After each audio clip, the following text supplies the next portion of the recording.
I know you all have heard the phrase, everybody makes mistakes countless times in your life, and maybe even said it to console someone and encourage them to not dwell on a misstep. Sometimes when you aren't listening to those inner voices and the knowing of your own purpose, you can get off track.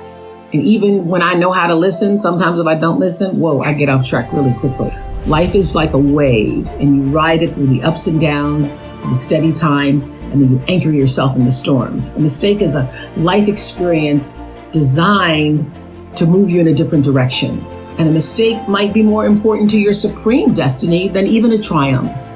Know that your life is way bigger than any one experience. So when those mistakes happen, you use them to guide you to the next right move.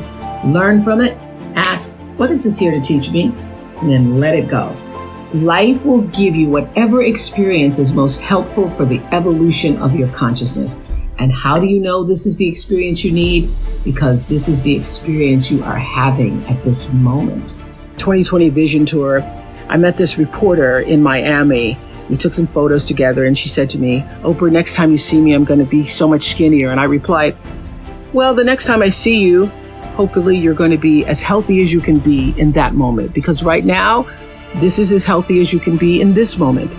And the next time you'll be as healthy as you can be in that moment. I told her to be kind to herself. And she looked at me and said, how do I do that?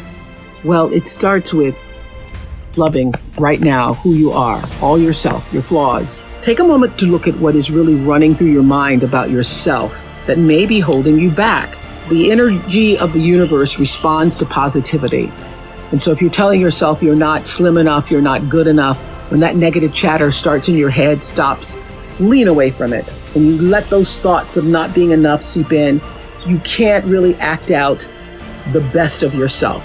The power of staying present. I believe that when you're fully present, that's when you're actually fully alive. When you need to focus on what to do or what to do next, the focus is just that.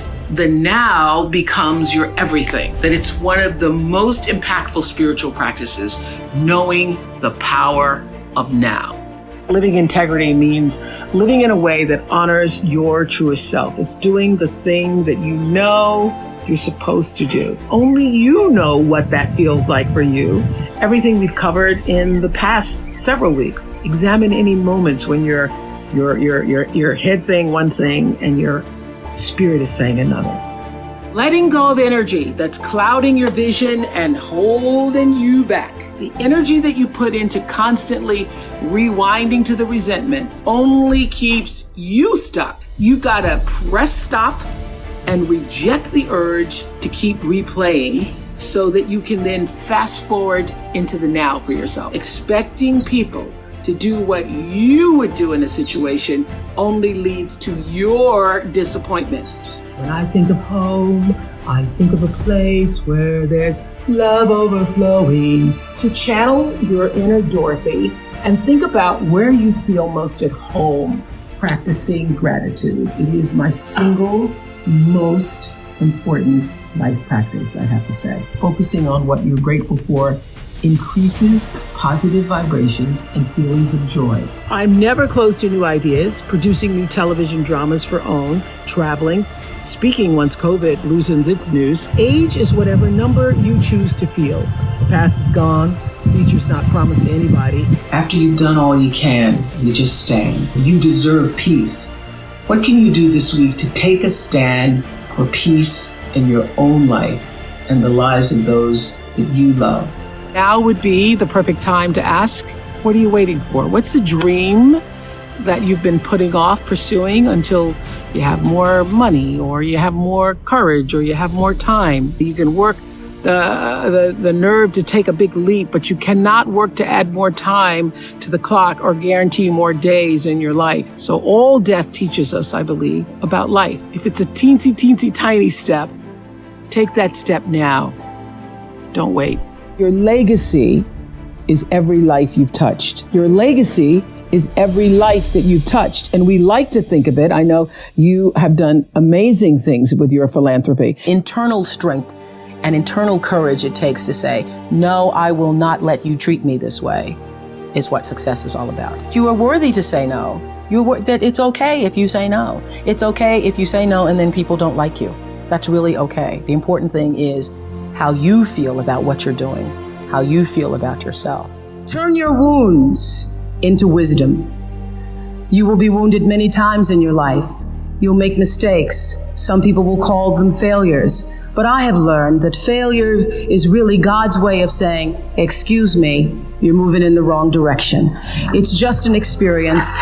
Create the highest, grandest vision possible for your life, because you become what you believe. If you were to ask me, what is the secret to my success? It is because I understand that there is a power greater than myself that rules my life. If you can connect yourself to the source and allow the energy that is your personality, your life force, to be connected to the greater force, anything is possible for you. Everybody, the thing that worked for me all these years, whether it was the magazine, or which I still have, or whether it was the show, I understood that there's a common denominator in the human experience. And I want the same thing you want, which is the same thing you want and you want. What we all want is to be able to live out the truest, highest expression of ourselves as a human being. I feel that until you have used your value as a human being, you're not done. We have to make the choice every single day to channel our own inner Jacindas, to exemplify the truth and the respect and the grace that we actually wish for the world. We need to tell it, as we're doing at this conference. We need to write it. We need to sing it. We need to proclaim it. We need to be it. We need to be the truth. We have to be the respect. We have to be the fierceness, the love that we want to see. And when we do that, mark my words, a change is already coming. Everything you try to do is already done. So when I figured that out, what I'm putting out is what's coming back. Let me get real clear about what it is I'm putting out. Before you even think about a thing, you have an intention for the thing. And that the intention is going to determine the outcome. The intention with which you give, the intention with which you serve determines the outcome. So when I figured that out, I went, whoa! I changed everything I did on my show. I called in the producers and I said, from this day forward, I will no longer be speaking to the KKK. I started feeling like, I think everybody knows, I've moved my whole life on instinct. I feel like now it's time to let the show go. I feel like it's time to move on because I've grown as much as I can grow. When I've grown as much as I can grow in a space, that's my instinct to move. I teach them that there is no life without cultivating a spiritual life, because you are first and foremost a spiritual being having a human experience. And if you lose sight of that, it's easy to get lost in the world. And no one can save a world that they're lost in when they've lost sight of their own North Star.